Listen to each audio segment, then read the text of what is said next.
નકલી નકલી નકલી હવે નકલી દાટ વાળો હોય તેવું લાગે છે. પહેલા નકલી પોલીસ પકડાતી હતી, નકલી પીએસઆઈ પકડાયો, નકલી વકીલ પકડાયા, હવે નકલી જજ પકડાયો છે. ગાંધીનગરના સેક્ટર 24 ખાતે કોર્ટરૂમ ઊભી કરી ચુકાદા આપતો મોરેશ ક્રિશ્ચન નામનો જજ પકડાયો છે, જેને અત્યાર સુધીમાં 500 કરતાં વધારે ચુકાદાઓ આપ્યા છે અને 100 એકર કરતાં વધારે જમીન હડપવાનો કારસો કર્યો હતો, જેને પાલડીમાં રહેતા બાબુજી ઠાકોર નામના વ્યક્તિએ હાઈકોર્ટમાં અરજી કરતા તપાસ દરમિયાન મોટો ખુલાસો થયો હતો. વધુમાં જાણવા મળ્યું છે કે મોરેશ ક્રિશ્ચન નામનો વકીલ LLBમાં PhD કરેલું છે અને મહત્વની વાત એ છે કે તે કોઈ પણ કાઉન્સિલનો વકીલ ન હોવા છતાં વકીલાત કરતો હતો. ગુજરાતના કોઈ પણ રાજ્યમાં તે વકીલાત તરીકે નોંધાય હોય તેવું જાણવા મળેલ નથી. કારંજ પોલીસે હાલ તેની સામે ગુનો નોંધી વધુ તપાસ હાથ ધરી છે.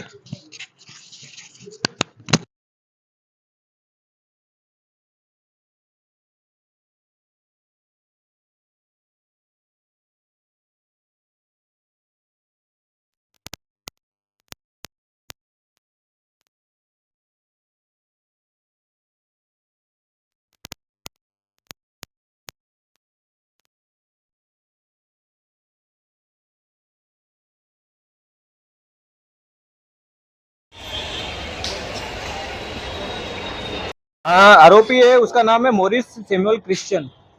ये जो है इसने पीएचडी कर रखा है एलएलबी वो लॉ के अंदर, और एलएलबी भी कर रखा है। उससे पहले इसने इंजीनियरिंग किया है और ये साबरमती का रहने वाला है ओरिजिनली। इसके जो पेरेंट्स है वो मदर है वो गोवा से है, और जो फादर है वो उसने बताया उस हिसाब से राजस्थान का रहने वाला है। और ये पिछले कुछ टाइम से आर्बिट्रेशन का काम कर रहा है। किस तरह से पकड़ा गया है, क्या पूरा मामला है? कुछ ऐसे लोग भी सामने आए जो भोग बना रहे के अंदर जिन्हें चीटिंग की वक्त के बाद पूरा मामला कैसे सामने आया? ये जो मामला है इसके अंदर कल जो यहाँ पे सिटी सिविल कोर्ट है वहाँ से जो रजिस्ट्रार है उन्होंने हमारे पास एफआईआर दर्ज करवाई है। जो ठाकुर बाबूजी छनाजी का जो मैटर है उससे रिलेटेड उन्होंने एफआईआर दर्ज करवाई है। पहले भी क्या था, किस तरह से ये चला रहा था, भोले सपाटी पूरी क्या थी सर? हाँ, इसके अंदर ऐसा मैटर है कि जो ज़मीन है वो कलेक्टर की ज़मीन है, और उसके अंदर इनके बीच कलेक्टर और जो पार्टी है उसके बीच में कुछ डिस्प्यूट चल रहा था। तो इसने जो पार्टी है उसकी तरफ से एज आर्बिट्रेटर ये निमणूक हुआ। उसके बाद इसने कलेक्टर के साथ में नोटिस वगैरह भेजा। नोटिस भेजने के बाद जो एक्सेप्ट हो गया वहाँ से, तो इसने अपने साइड से ही सब कुछ करके और उसमें फाइनल अवार्ड है वो दाखिल कर दिया उसमें, जिसमें इसने 2000 स्क्वायर गज जितनी ज़मीन है वो उस पार्टी को दी, और 10,000 स्क्वायर गज जितनी ज़मीन है वो गवर्नमेंट के जो सामने कलेक्टर है उसको दी है। सर अब तक कितने ऑर्डर इसने पास किए होंगे, कितना सामने आया? अभी उस बारे में तपास चालू है, तो वो आपको कुछ टाइम के बाद में हम बता पाएंगे। सर इसका पूरा स्टाफ कितना रहता था, कहाँ पर पूरी ऑफिस सेटअप करके रखा था?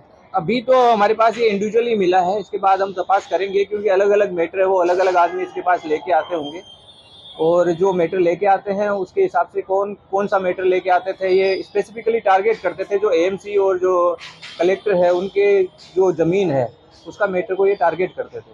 सर ये भी बात सामने आई है कि हाई कोर्ट ने इसको पहले कुछ साल पहले इसको एक आदेश भी दिया था, इसको कुछ फाइन भी किया था और दोबारा ये ऐसा नहीं करेगा, ऐसा कुछ लिया था, बायदरी लिया था। कुछ मामला ऐसा कुछ सामने आया आपके हिसाब से? हाँ, जो हमारे को भेजा गया है कोर्ट से उसके अंदर लिखा हुआ है कि इसने कंटेम्प्ट ऑफ कोर्ट इसके अगेंस्ट इश्यू हुआ है।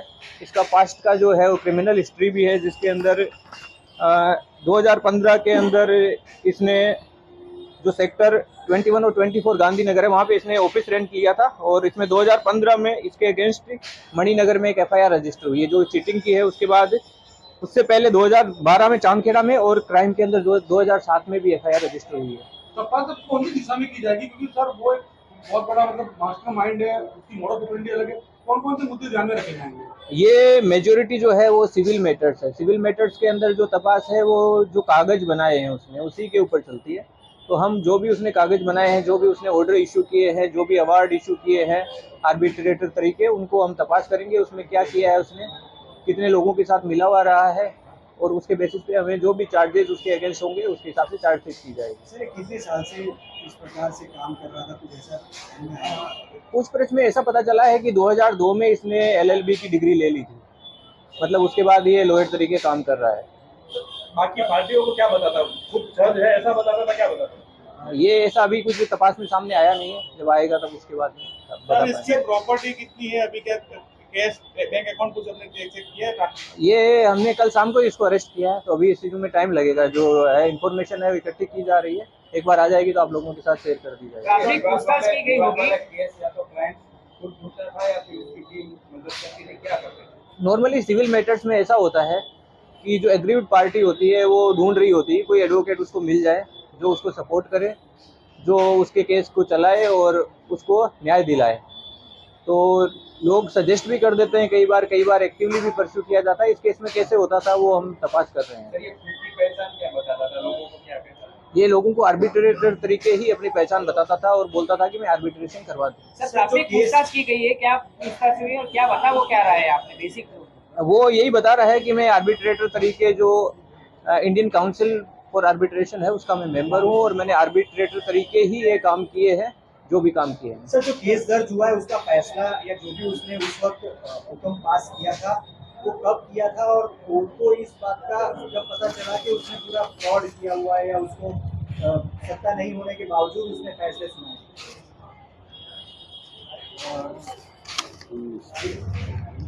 डॉक्यूमेंट चेक करने पड़ेंगे, बहुत सारे